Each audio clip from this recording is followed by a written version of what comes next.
hauek lan txukun egin zuten.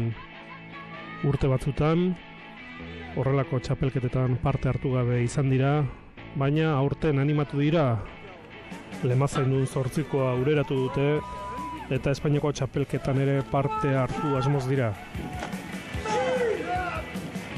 Hirugarren sailkatu zen Santiagotarrak 19 minutu eta 23 segundu beren denbora.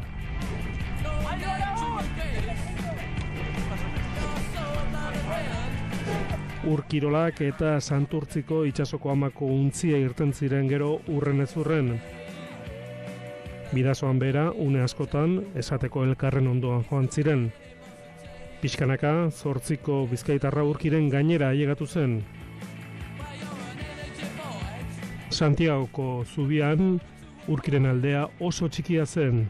Santurtzik, minutuko aldea ia jana zion ordurako.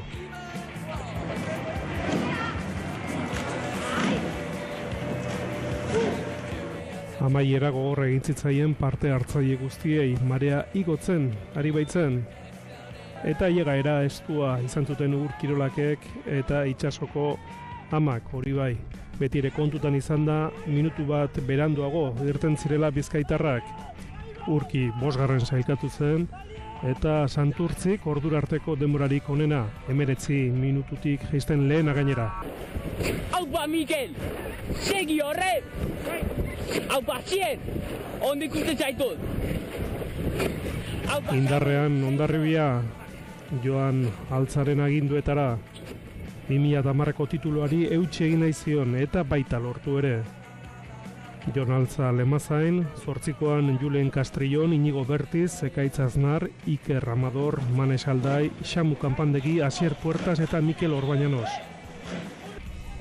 Erreferentziak bazituzten eta une askotan begi biztan itsasoko amako untzia.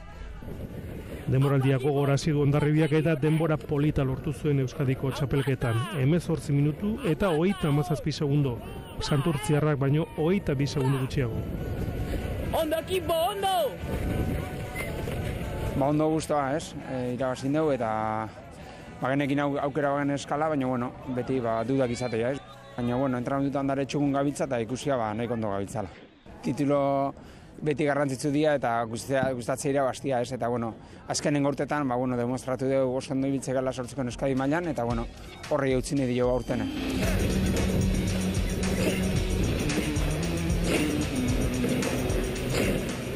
Ekipo, azten ari diogu, buruakin! 10 de remada, bikin! Bat! Sei! Bat!